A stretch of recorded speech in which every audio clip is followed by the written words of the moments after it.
Habiendo realizado todos los análisis previos y establecido condiciones, de acuerdo a lo estudiado precedentemente, vamos a comenzar a avanzar en términos de resolución de los problemas de placas planas mediante la aplicación de la teoría o la metodología de las líneas de rotura. En general, podemos resolver los problemas siempre dentro del planteo del teorema cinemático o teorema del límite superior a partir de dos metodologías. Como son metodologías, son enfoques prácticos, pragmáticos para la resolución del problema. El enfoque teórico es siempre el marco del teorema cinemático o teorema del límite superior del cálculo plástico. Eso es algo que hay que tener presente porque estas dos metodologías, a veces como en una se realiza un equilibrio y en otra se realiza un balance de trabajos internos y externos, hacen pensar que se podría estar utilizando el otro teorema del cálculo plástico, pero no es así. Siempre nos vamos a encontrar dentro del teorema cinemático o teorema del límite superior. Bien, dicho esto, hagamos una definición general de los dos métodos. El primer método es el denominado método del equilibrio. Lo que se va a hacer al aplicar este método es plantear el equilibrio de cada uno de los subsectores en que queda dividida la placa por las líneas de rotura. Habíamos visto que en función de cómo se plantee la configuración de rotura, aparece una cierta cantidad de subsectores en la placa. Esta metodología lo que hace es plantear tantas ecuaciones de equilibrio como subsectores tiene la configuración de rotura. Dado que la cinemática de la configuración de rotura normalmente se establece en términos de rotación de cada subsector respecto a su propio eje de rotación, lo más usual es plantear equilibrio de momentos, lo cual no quiere decir que sea lo único que se puede plantear, pero normalmente resulta operativamente más simple y más práctico plantear equilibrio de momentos en cada uno de los subsectores respecto a su eje de rotación. Lo vamos a ver en breve con un ejemplo práctico. La segunda manera práctica de resolver el problema es utilizar el método del balance de trabajo.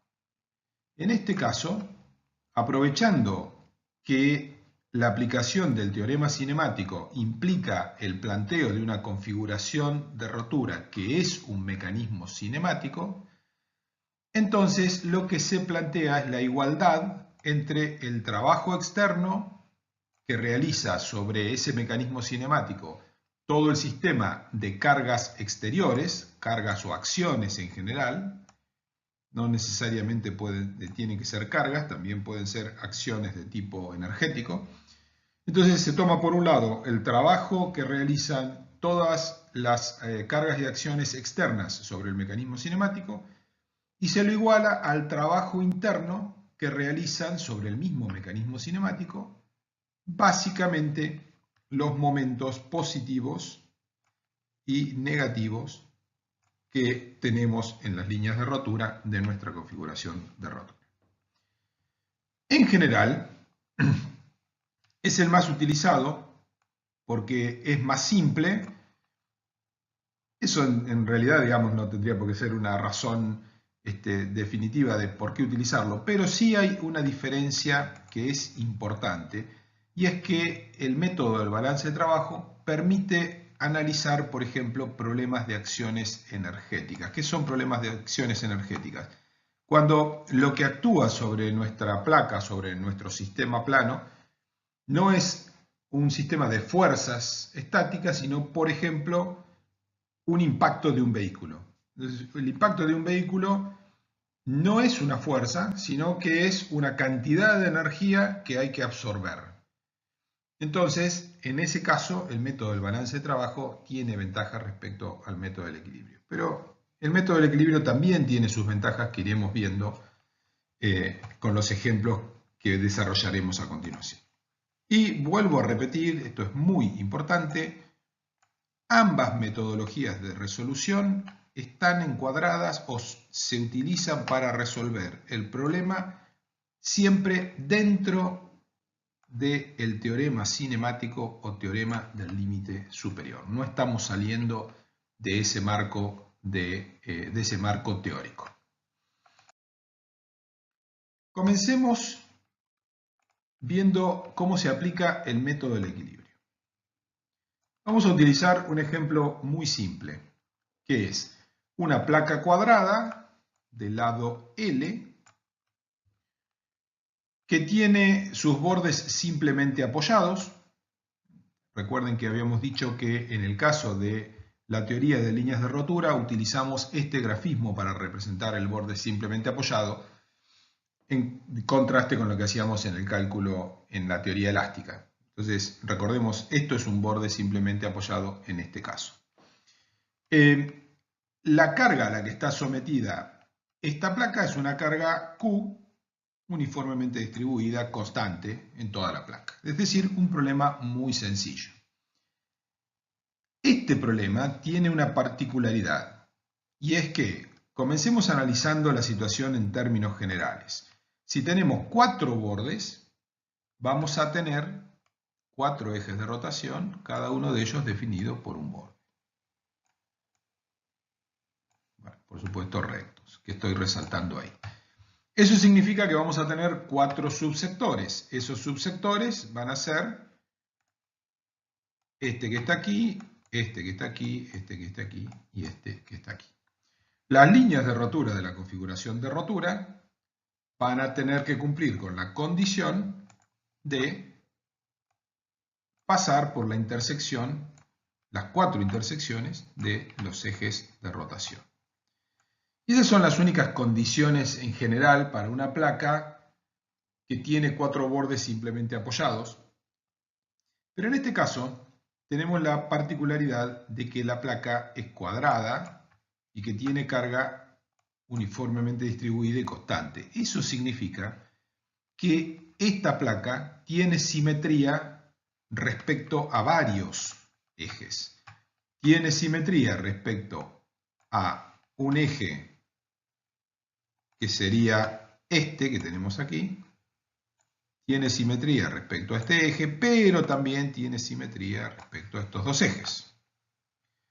Entonces, esa confluencia de simetría, de muy fuertes condiciones de simetría, hace que la configuración de rotura exacta en realidad salga de la consideración de esas condiciones de simetría. Y entonces, la configuración de rotura exacta es esta. Líneas de rotura que van según las diagonales. Estamos utilizando este ejemplo con esta axial simetría para saber que ya estamos resolviendo la configuración de rotura exacta de este problema. Eso es algo, digamos, que no siempre sabemos en general. Normalmente estamos aplicando ya sea el método del equilibrio o del trabajo sin saber si estamos trabajando con la configuración exacta o no. Y después vamos a ver cómo lidiar con ese desconocimiento de cuál es la configuración exacta. Pero en este momento sepamos que estamos trabajando con la configuración exacta.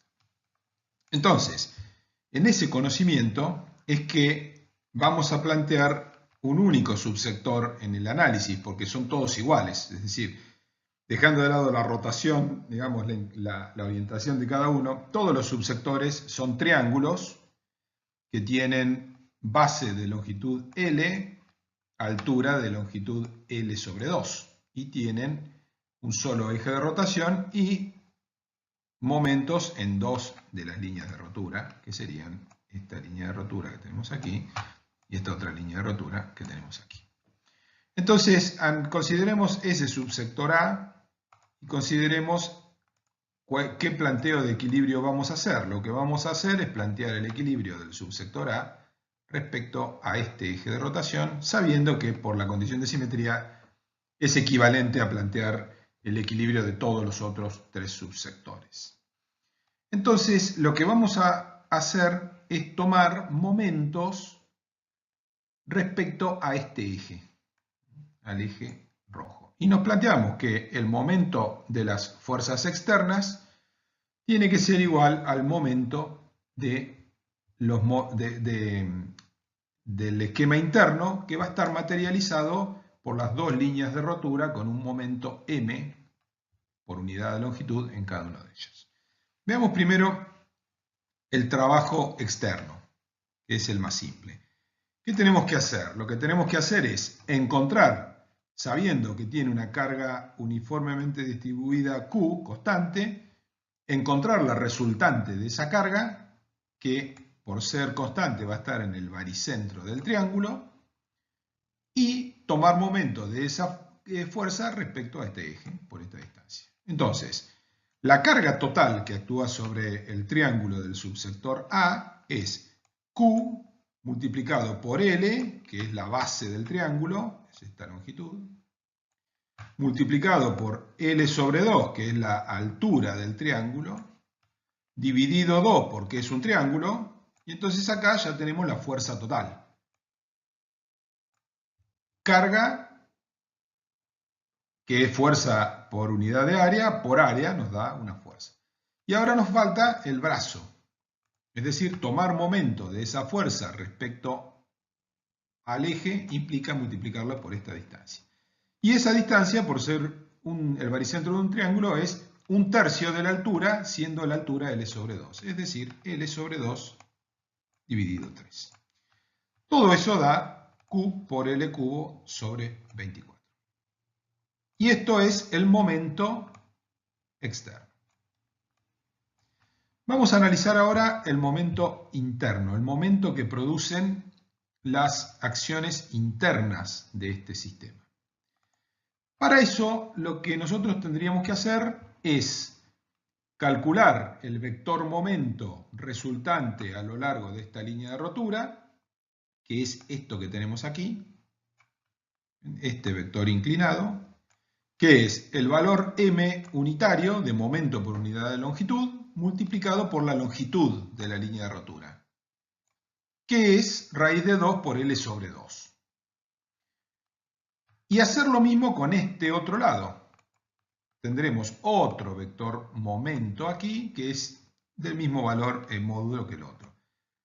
M, el momento por unidad de longitud de plastificación en la línea de rotura, multiplicada por la longitud del lado, que es raíz de 2 por L sobre 2.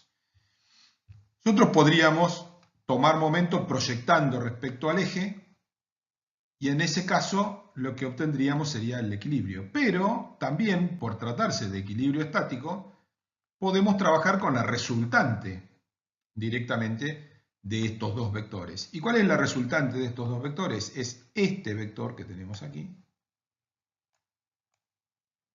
que si hacemos todas las cuentas se van a dar cuenta que es m por L. Entonces aparece una particularidad que es propia de las placas isótropas, y es que cuando tenemos un esquema en el cual las líneas de rotura, vamos a considerar un caso general, tenemos aquí el eje de rotación, cualquiera, no este caso. Y supongamos que tenemos líneas de rotura así, así y así, porque la cinemática lo manda. Y en todas las líneas de rotura tenemos el mismo momento m. Siempre en la misma dirección, ¿no? O sea, todos tienen el mismo signo. Entonces, este sistema es equivalente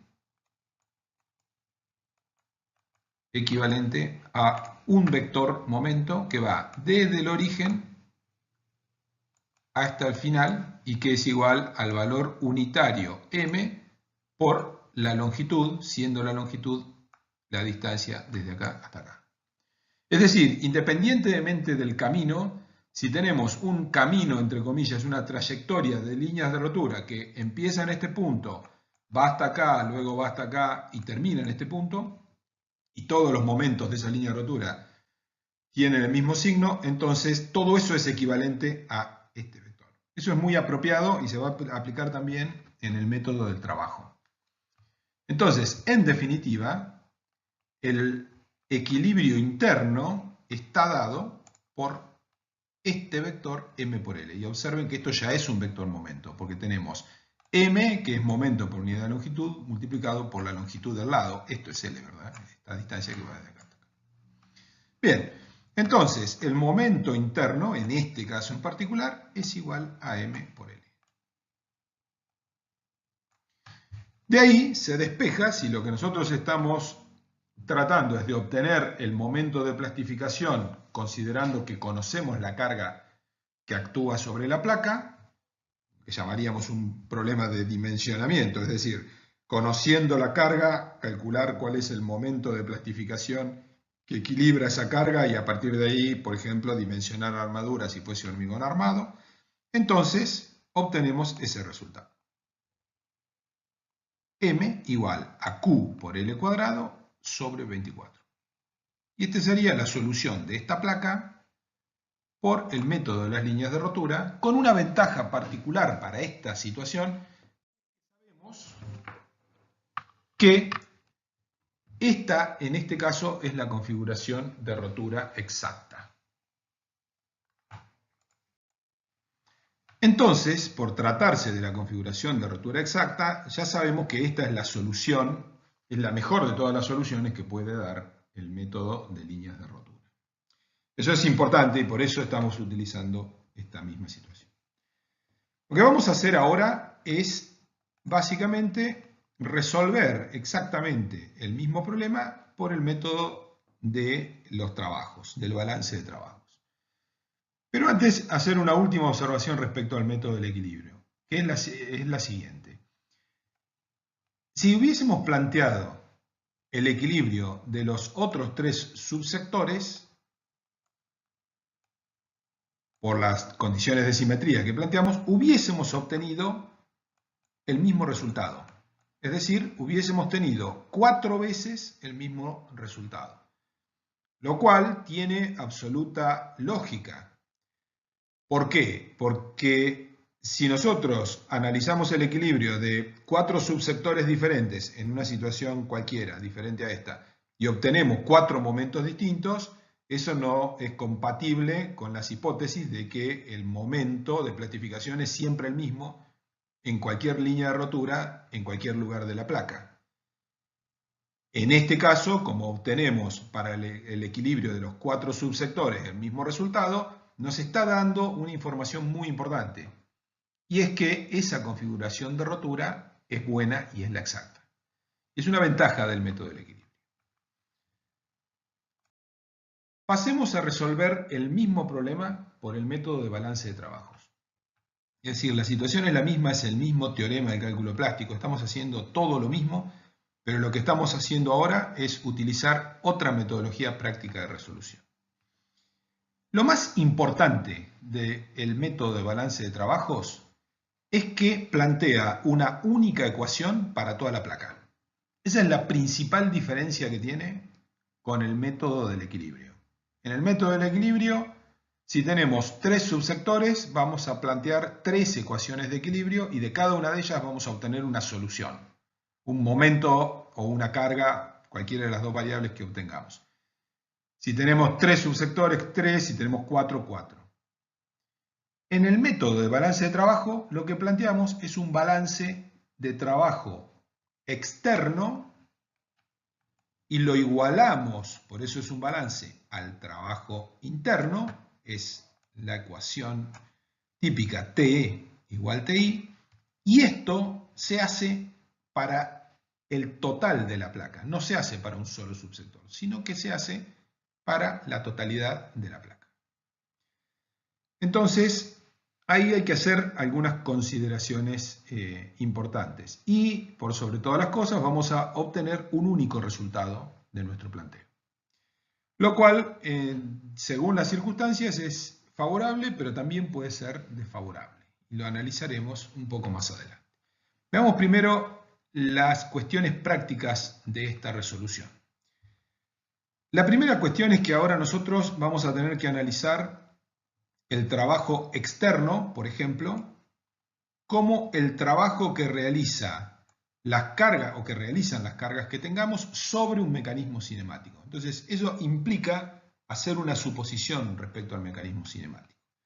Si nosotros, como ya lo analizamos anteriormente, tenemos líneas de rotura por aquí, estas 4 líneas de rotura que respetan la simetría del problema, y las líneas de rotura rotan, los subsectores definidos por la línea de rotura rotan en torno o alrededor de estos ejes, entonces la definición del mecanismo cinemático la podemos estudiar, por ejemplo, si hacemos un corte, este corte que está indicado acá, y miramos en aquella dirección. Y lo que aparece es esto. Como es un mecanismo cinemático arbitrario, podemos dar un desplazamiento delta máximo en el punto central arbitrario. En general se toma delta máximo igual a 1 simplemente para que matemáticamente no genere ningún número, ninguna proporcionalidad. Y eso automáticamente genera ángulos de rotación, θ. ¿Qué es este ángulo de rotación θ que tenemos aquí, que sería este angulito? Es lo que rota este subsector. ¿Qué es este ángulo θ que tenemos aquí? Es lo que rota este subsector. En este caso resulta obvio que si hacemos un corte en la otra dirección, vamos a obtener exactamente lo mismo que tenemos dibujado acá. Pero para situaciones de configuraciones de rotura que no son simétricas, hay que analizar los cortes para encontrar los ángulos de rotación. ¿Cuánto valen estos ángulos? Este ángulo, que en este caso el ángulo que rota cada uno de los subsectores es exactamente igual, ¿cuánto vale ese ángulo θ? Es 1, que es esta distancia, dividido esta distancia, que es L sobre 2, es decir, que θ es igual a 2 dividido L. Bien, ya tenemos configurado absolutamente todo para hacer nuestro cálculo de trabajos y luego hacer el balance de trabajos. Vamos a ver en primer lugar el trabajo de las fuerzas externas. En este caso, las fuerzas externas están representadas por simplemente una carga uniforme, Q, aquí, que es constante. Entonces, cada elemento diferencial de X, diferencial de Y, tiene encima de él una carga Q por diferencial de X por diferencial de Y y realiza un trabajo que es esta longitud. Y esta longitud, que es el descenso del mecanismo cinemático, varía según el punto en el que nos encontremos. Entonces, si nosotros estamos en un cuadradito aquí, con carga Q, desciende esto, tenemos un diferencial de fuerza que es igual a Q por dx por dy multiplicado por el descenso, que no vale 1, 1 vale al medio, sino que aquí tenemos un descenso, vamos a ponerle un delta de xy, entonces eso hace que tengamos un diferencial de trabajo externo. Cuando integramos ese trabajo externo extendiendo la integral a toda el área de la placa, Q, que es constante, sale fuera de la integral y lo que nos queda dentro de la integral es una integral de área que define el volumen del mecanismo cinemático. Es decir, este mecanismo cinemático, observen que es una pirámide invertida, ¿no? Porque va para abajo, pero es una pirámide. Y el volumen de una pirámide es el área de la base por 1/3 de la altura. De la misma manera podemos calcular los volúmenes de cualquier configuración de rotura y ahí estamos haciendo uso, que nos simplifica mucho el trabajo, del hecho de que los subsectores se mantienen planos. ¿De dónde viene? Recordemos de dónde viene esa consideración geométrica de la configuración de rotura de que los subsectores se mantienen planos. Viene de la simplificación del comportamiento del material, del diagrama de momentos y curvatura, que lo hemos considerado rígido plástico. Al considerarlo rígido significa que todo sector de la placa que no está plastificado no tiene curvatura. ¿Y cuáles son los sectores de la placa que no están plastificados? Bueno, todo lo que no esté en las líneas de rotura. Entonces, Es importante recordar cómo una hipótesis básica que hicimos al principio termina permitiendo resolver de manera mucho más simple los problemas prácticos. Entonces, volviendo al cálculo del trabajo externo, lo que tenemos es el volumen de la configuración de rotura, que es área de la base por altura dividido 3, y eso va multiplicado por la carga uniforme. Y esto nos da el trabajo externo. Vamos a ver ahora el trabajo interno, un poquito más complicado. Y analicemos el trabajo interno de, por ejemplo, este subsector. Tenemos aquí el eje de rotación. Y lo que nosotros tenemos que hacer ahora para calcular el trabajo interno es multiplicar vectores momento por giros, por vectores giro. El vector giro es θ, es constante, y los vectores momento tendremos que encontrarlo. Y ahí vamos a hacer uso de lo que ya analizamos en la figura anterior para el método del equilibrio. Habíamos visto que cuando obteníamos el vector resultante sobre esta cara, esta línea de rotura, que valía m por raíz de 2 por L sobre 2, y luego el otro vector resultante, que también vale m por raíz de 2 por L sobre 2, podríamos proyectarlo respecto al eje de rotación y multiplicarlo, pero recuerden lo que habíamos analizado y en ese sentido es lo mismo, porque lo que es equivalente estáticamente para el equilibrio es el mismo vector resultante, que es el que realiza trabajo, con una ventaja fundamental, y es que este vector resultante está alineado, es paralelo al vector θ. Vector θ pensado como un vector giro, ¿no? Así. Y entonces el trabajo es directamente el valor escalar del módulo del vector, que es m por L, multiplicado por θ. Ahora bien, cuando calculamos el trabajo interno, tendremos que hacer ese producto m por L, que es esto, por θ, que es el vector de giro, pero eso sucede para cada uno de los 4 subsectores, porque cada uno de los 4 subsectores gira y tiene un trabajo propio. Entonces lo tenemos que multiplicar por 4. Si reemplazamos donde dice θ esta expresión, θ igual a 2 sobre L, aquí pusimos delta, pero eso vale 1, entonces llegamos a la conclusión de que el trabajo interno es igual a 8m por delta, que es igual a 8m. Cuando ahora igualamos esto con esto, es decir, hacemos el planteo de trabajo externo igual a trabajo interno, nos queda Q por L cuadrado sobre 3 igual a 8m, este 2 es un cuadrado, y por lo tanto nos queda exactamente la misma solución que obtuvimos anteriormente con el método del equilibrio. M igual a Q por L cuadrado sobre 24. Una consideración teórica o conceptual respecto a estos dos métodos, entre comillas. Recordemos que la sumatoria de fuerzas o de momentos, es decir, hacer que la sumatoria de determinados vectores sea nula, o plantear balance de trabajo, trabajo externo igual a trabajo interno, son la expresión de la misma ley fundamental de la física, que es la del equilibrio, la de acción y reacción, la segunda ley de Newton. Es decir, cuando nosotros decimos método del equilibrio o método del balance de trabajos, en realidad las dos cosas representan lo mismo.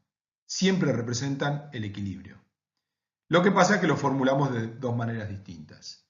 El primero, cuando hacemos sumatoria de fuerzas, sumatoria de momentos, lo que estamos haciendo es plantear lo que se denomina paralelogramo de fuerzas y hacer que se cierren los vectores y todo lo demás. Cuando planteamos balance de trabajos, estamos usando lo que se llama el principio de trabajos virtuales o teorema de trabajos virtuales. Las dos cosas son lo mismo. Si uno toma el paralelogramo de fuerzas como un axioma, es decir, como algo que se acepta sin demostración, puede demostrar el teorema de trabajos virtuales. Y si toma trabajos virtuales como un principio, como un axioma sin demostración, en ese caso pasa a llamarse principio de trabajos virtuales, puede demostrar la validez del paralelogramo de fuerzas. Son exactamente lo mismo. Por eso, en este caso, nos están llevando a la misma situación, al mismo resultado. Bien, una cuestión muy importante, a la que ya había hecho referencia, pero que ahora vamos a ver las consecuencias prácticas de la misma, es qué sucede cuando lo que estamos planteando como configuración de líneas de rotura no es la que lleva a la solución exacta. Es decir, no es la que llevaría al valor del teorema de unicidad. No es la que llevaría al valor óptimo de todos los infinitos que nos puede dar el teorema del límite superior. Que en general es la situación que tendremos en términos prácticos. Hicimos la presentación de las dos metodologías de resolución con este ejemplo en el cual teníamos simetrías varias, lo cual nos guiaba a cuál es la configuración de líneas de rotura exacta. Entonces obtuvimos, en primer lugar, el mismo resultado cuando planteamos el método, la metodología del equilibrio, y obtuvimos el mismo resultado en los 4 subsectores. Es decir, nosotros lo planteamos en uno solo, porque los 4 son iguales. Pero, si hubiésemos planteado la misma situación de equilibrio de sumatoria de momentos respecto a los ejes de rotación en los otros 3, hubiésemos obtenido también que m era igual a q por l cuadrado sobre 24. Hice una mención al respecto, diciendo que hubiese obtenido 4 resultados con cada uno de los 4 equilibrios y que esos 4 resultados hubiesen sido exactamente el mismo. Cuando pasamos al método del balance de trabajos, ahí ya tenemos un único resultado porque ese método plantea una ecuación global para toda la configuración de rotura. Pero obtuvimos el mismo resultado que con el método del equilibrio. Es decir, obtuvimos todos resultados concurrentes, todos iguales. Esa igualdad, esa unicidad de resultados se debió a que teníamos la configuración de rotura exacta. Como en general no vamos a tener necesariamente la configuración de rotura exacta, vamos a ver qué pasa con cada uno de los dos métodos, el del equilibrio y el de balance de trabajos, cuando tenemos una configuración errónea. ¿Qué es lo que sucede con cada uno? ¿Qué significa lo que sucede? ¿Cómo nos ayuda lo que sucede y qué consecuencias tiene? Entonces, lo que vamos a hacer es, sobre esta misma placa, de la cual conocemos la configuración de rotura exacta, vamos a plantear una configuración errónea sabiendo que es errónea. O sea, la ventaja de esto es que nosotros sabemos que esta configuración es errónea y lo que estamos tratando de ver es qué consecuencias tiene apartarnos de la configuración de rotura exacta. Entonces, vamos a plantear esta configuración de rotura, que está dibujada aquí, con sus líneas de rotura en azul, y observen que ahora el subsector A es diferente al subsector B, y estos otros dos subsectores en realidad no los analizo por una razón muy simple. El equilibrio de estos dos subsectores, este de arriba y este de abajo, nos lleva al mismo resultado que la configuración de rotura exacta. ¿Por qué? Porque el hecho de que el triángulo desplace su vértice un poco hacia el costado no cambia la posición de su baricentro respecto al eje de rotación, y la resultante de las dos líneas de rotura que empiezan acá y terminan acá sigue siendo un vector m por l que va a lo largo del apoyo. Entonces, lo que podríamos decir estrictamente es que de estos dos subsectores, este de arriba y este de abajo, ya sabemos cuál es el resultado. M igual a q por l cuadrado sobre 24, en realidad. Es decir, no lo repito simplemente. Bien, entonces vamos a ver qué pasa con el A y el B, que son claramente diferentes. Lo que hay que hacer es volver a hacer el mismo análisis que habíamos planteado. En el A, tomar momento respecto a este eje de rotación. Observen que el momento interno es exactamente igual porque sigue siendo como salimos de acá y llegamos hasta acá, por más que la trayectoria sea más larga, siempre la resultante, vamos a tener acá, va a ser m por L. Eso no va a cambiar. ¿Qué es lo que sí va a cambiar? Lo que sí va a cambiar es la fuerza externa. ¿Por qué? Porque la fuerza externa, en primer lugar, va a ser el área de todo el triángulo que es más grande. Y en segundo lugar, su baricentro va a estar en una posición diferente y el brazo de palanca va a ser diferente. Y cuando vayamos a este otro, nos va a pasar lo mismo, pero al revés. El triángulo se achica, tiene menos resultante, tiene menos brazo interno de palanca y también tiene el vector resultante en términos internos, también sigue siendo m por L. Lo que cambia entre el A y el B es el momento de las fuerzas externas.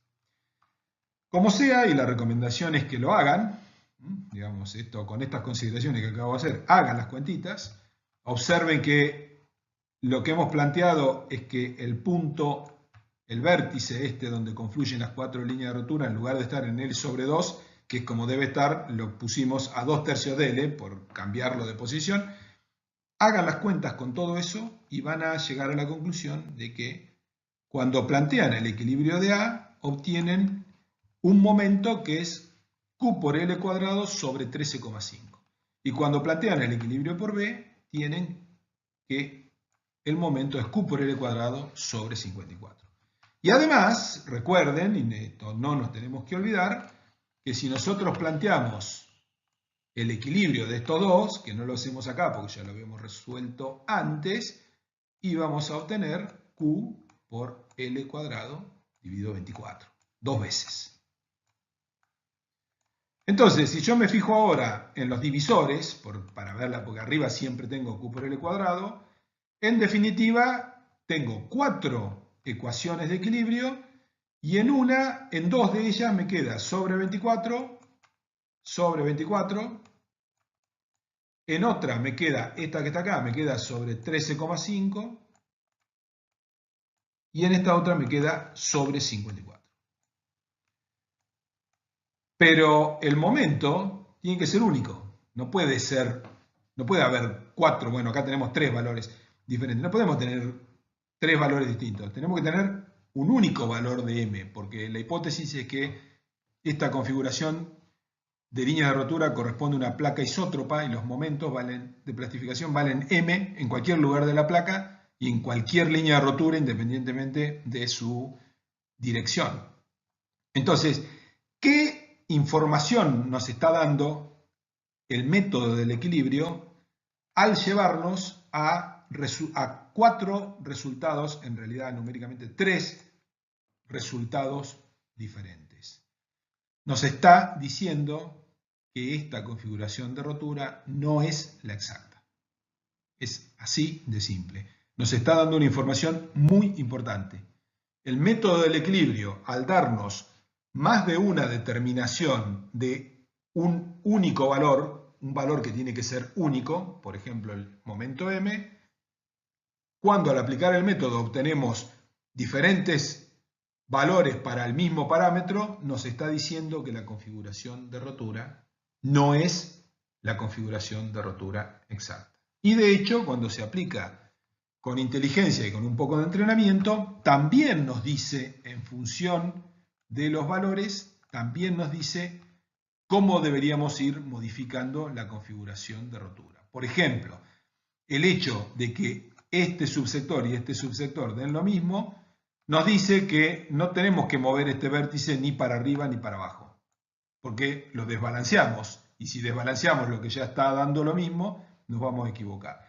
Al dar diferentes este subsector y este subsector, lo que nos dice es que este punto hay que moverlo hacia allá o hacia allá. Y analizando los números, nos podemos dar cuenta que en realidad hay que moverlo hacia allá. Entonces, el método del equilibrio, cuando lo aplicamos sobre una configuración errónea, no nos da un valor único, lo cual puede ser visto como un problema porque no sabemos qué responder. Tenemos 3 números para cuando tenemos que responder uno solo, pero nos está dando una información valiosísima. Y es que la configuración de rotura no es exacta y bien interpretado nos dice cómo mover esa configuración de rotura para que todos los valores den lo mismo e ir hacia el exacto.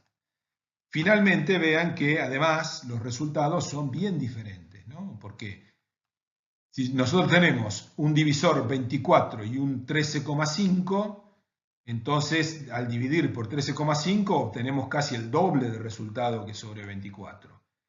Y si dividimos por 54, tenemos menos de la mitad que cuando dividimos por 24. Es decir, los números son distintos y son muy distintos. No podríamos decir, bueno, tomo algo. No, son bien diferentes.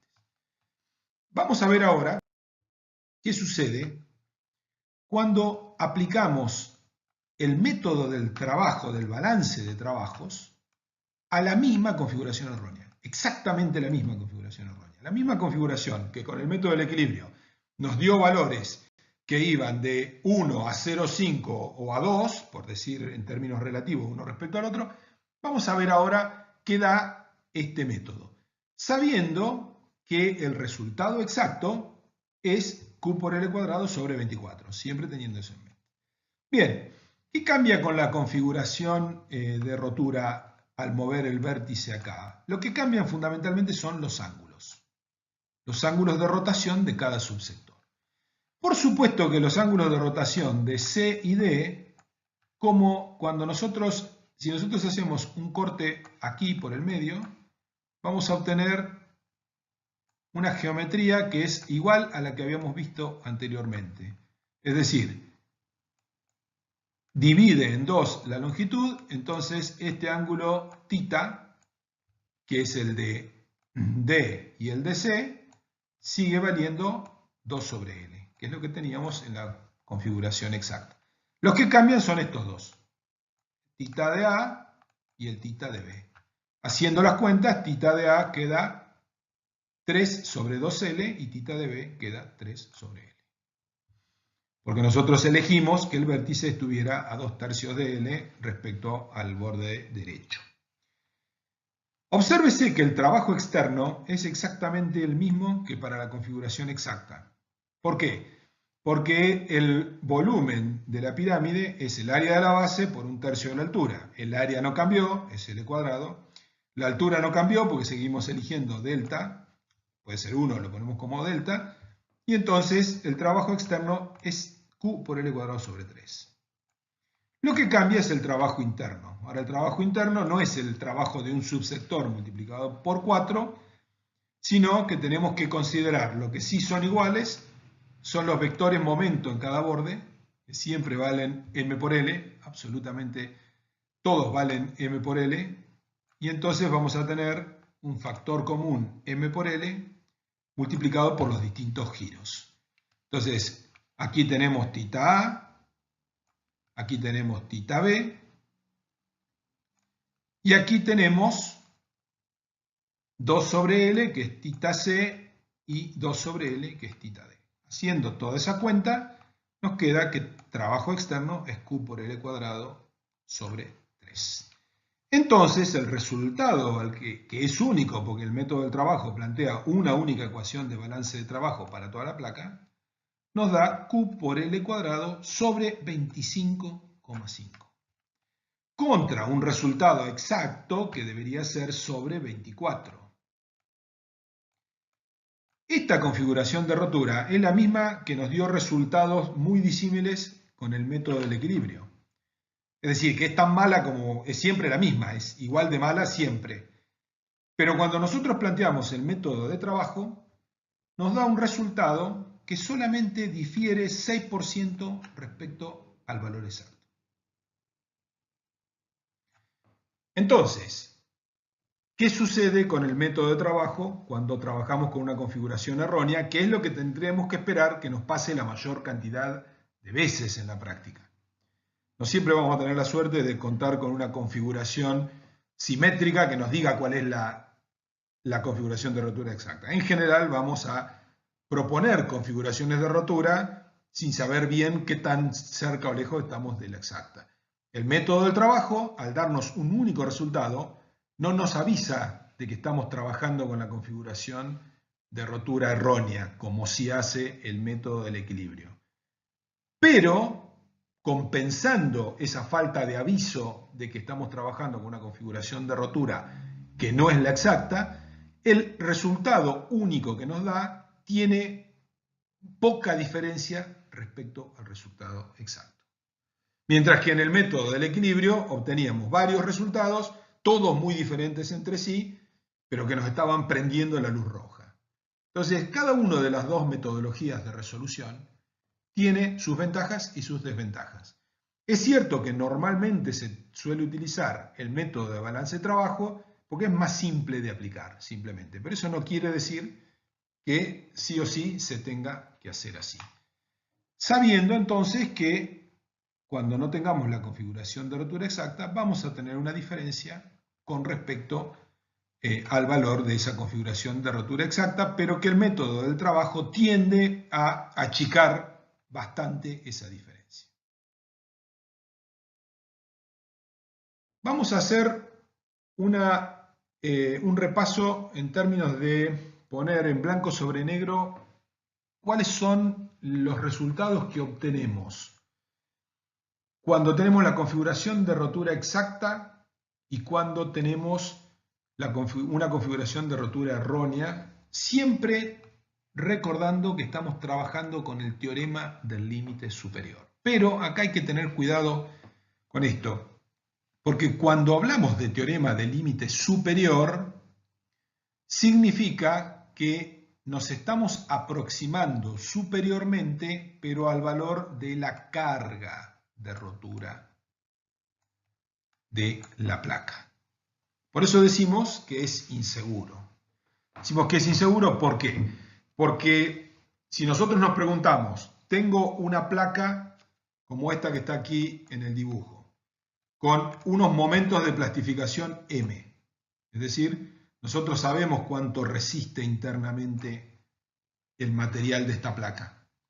Y la pregunta que nos estamos haciendo es, ¿cuál es la carga que resiste? Entonces, la aplicación del teorema del límite superior nos da una carga que siempre es mayor, o en el mejor de los casos, igual a la verdadera carga de colapso. Por eso se llama superior, porque aproxima superiormente a la carga.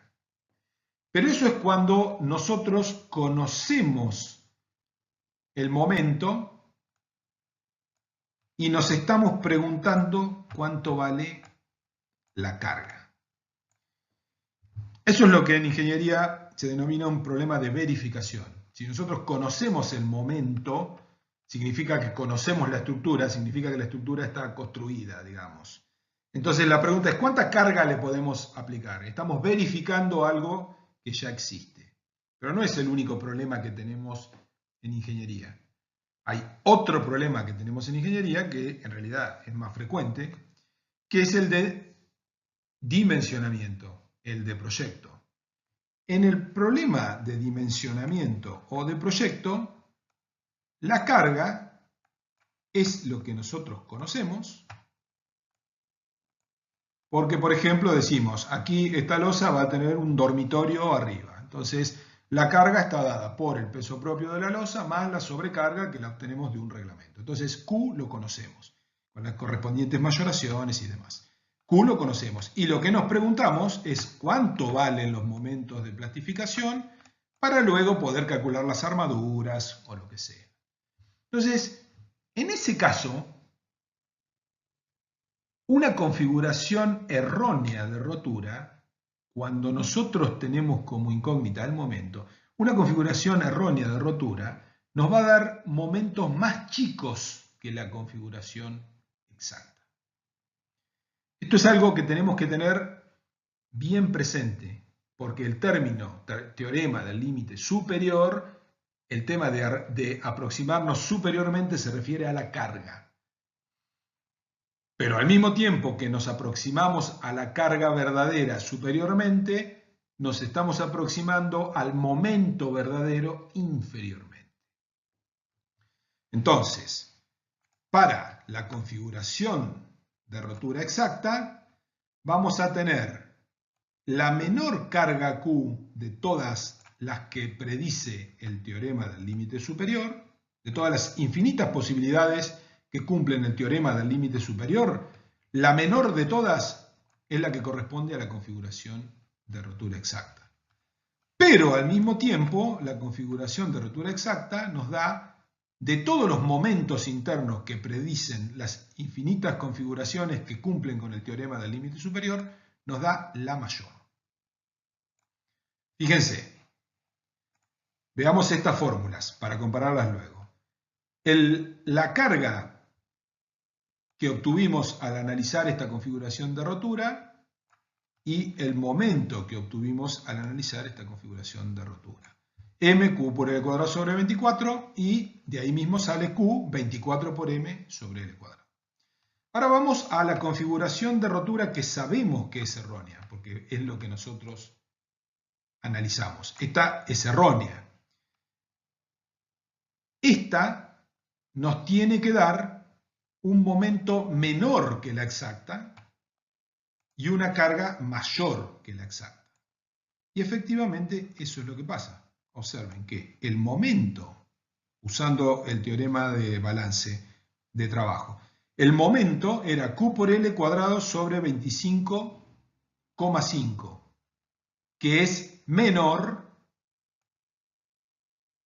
que el momento de la configuración de rotura exacta.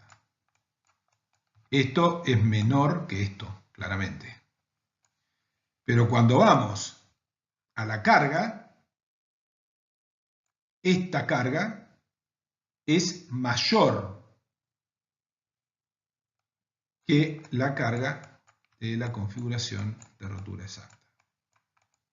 Porque esto es mayor que esto, claramente.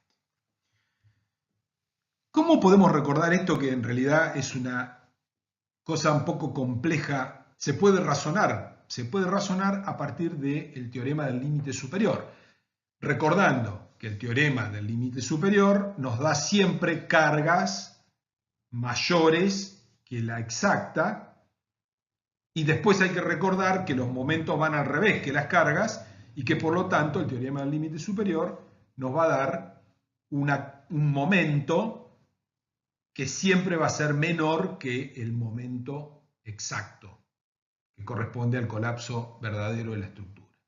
Se puede recordar de esa manera, es lo mejor, pero también hay una forma un poco más simple y que está relacionada con el sentido común, que es preguntarse, es partir de la definición del teorema del límite superior, pensando que es inseguro. O sea, lo único que tenemos que recordar es que el teorema del límite superior es inseguro. Nosotros sabemos que, salvo para que el caso de la configuración de rotura exacta, siempre nos deja del lado inseguro.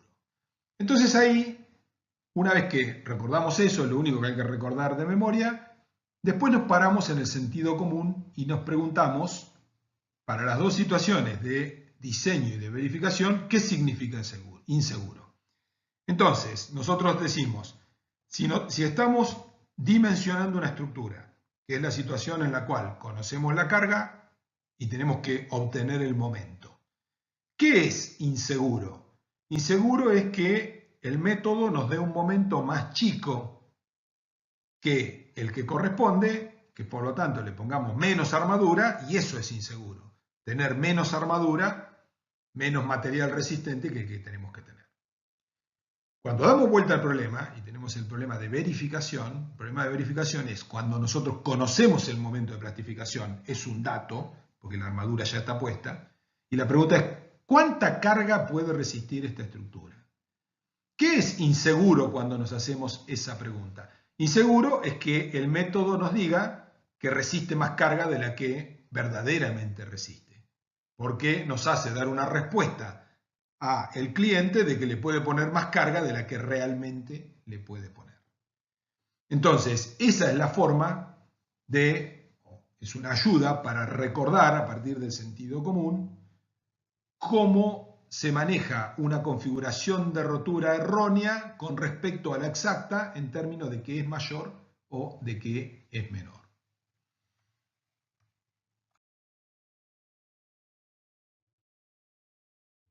Entonces estábamos viendo que el teorema del límite superior, como recordamos anteriormente, es un método que, salvo que hayamos encontrado la configuración de rotura exacta, nos deja del lado inseguro. Entonces, en la práctica, esto no es teoría, digamos, ¿no? Sino que es una consideración puramente práctica, se utiliza algo, o algunos autores utilizan algo que se llama regla del 10%. La regla del 10% hay que aplicarla solamente si no hemos encontrado la configuración de rotura exacta. Porque si encontramos la exacta, no tiene sentido aplicar esta regla. Esta es una regla que aplicaremos cuando suponemos que hay una configuración de rotura, no hemos tenido tiempo de ver si es la exacta o no es la exacta, y entonces lo que estamos tratando es de cubrirnos respecto a esa inseguridad. Recuerden que cuando aplicamos a la configuración de rotura errónea el método de igualdad de trabajos, obtuvimos un error del 6%. Entonces, esta regla, que es una regla simple, nos dice que, considerando que al utilizar el teorema cinemático obtenemos capacidades mayores o iguales que la verdadera, lo cual es malo, porque le decimos al cliente que le ponga más carga de la que le tiene que poner, o si estamos dimensionando solicitaciones menores o iguales que las verdaderas, lo cual es igual de malo, porque si son menores le vamos a estar poniendo menos armadura a la losa de la que le tenemos que poner. Entonces, y esto es muy importante, insisto, si no se tiene seguridad de haber encontrado la configuración de rotura exacta, aplicamos lo que vamos a llamar la regla del 10%. Pero ese 10% hay que ver cómo aplicarlo. Entonces, en los casos de dimensionamiento, en los cuales tenemos carga como dato y vamos a obtener el momento, y a partir del momento, por ejemplo, calcular armaduras en hormigón armado, entonces tenemos que aumentar las solicitaciones en un 10%. Entonces, estamos cubriendo ese error que, por ejemplo, en el ejemplo que nosotros vimos era del 6% nada más, es decir, le estamos poniendo un poco más. Y en los casos de verificación, el caso de verificación es cuando conocemos el momento, conocemos la armadura que tiene la placa y la pregunta es cuánta carga le podemos poner, al resultado que nos dé esa configuración de rotura, que no sabemos si es la exacta, lo que hacemos es el valor que nos dio, dividirlo obviamente por 1/10. Es una vez más aplicar el sentido común. Aplicar el sentido común, sabiendo que si no tenemos la configuración de rotura exacta, el método nos deja del lado inseguro, aumentamos o disminuimos según qué sea lo que estamos obteniendo.